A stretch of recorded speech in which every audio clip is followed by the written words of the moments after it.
Bonjour mes chers élèves, j'espère que vous allez bien. Dans cette nouvelle vidéo, nous verrons la poésie intitulée « Quand la porte se souvient ». Avant de commencer la lecture, je vous invite à remarquer bien l'illustration. Alors, que représente l'illustration? Dans cette illustration, il y a une maison, des bois, des singes grimpant aux arbres et des écureuils. Maintenant, passons à la rubrique « Je découvre la forme du poème ». De quelle œuvre est tiré ce poème? Ce poème est tiré du recueil Un arbre seul. Qui en est l'auteur? L'auteur est Hamid Tibbouch. De combien de vers est constitué ce poème? Ce poème est composé de 13 vers. Après avoir répondu aux questions, il est temps maintenant de lire le poème. Quand la porte se souvient. Quand la porte se souvient, quand la table se souvient, quand la chaise, l'armoire, le buffet, la fenêtre se souviennent. Quand la chaise, l'armoire, le buffet, la fenêtre se souviennent.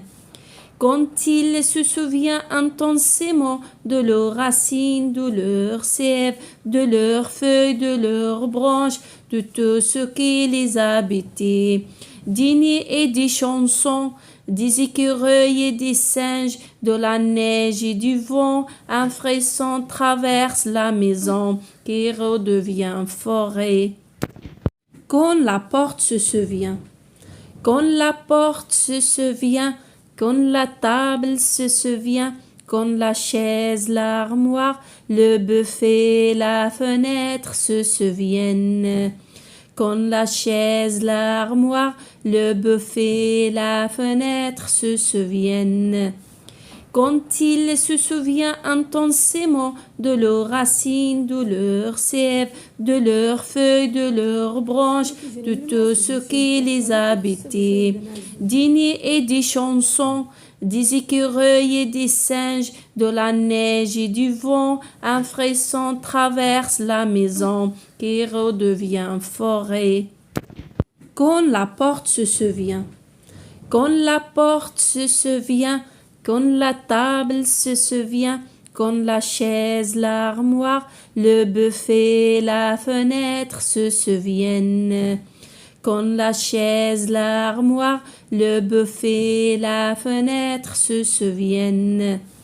Quand il se souvient intensément de leurs racines, de leurs sèves, de leurs feuilles, de leurs branches, de tout ce qui les habitait, des nids et des chansons, des écureuils et des singes, de la neige et du vent, un frisson traverse la maison qui redevient forêt.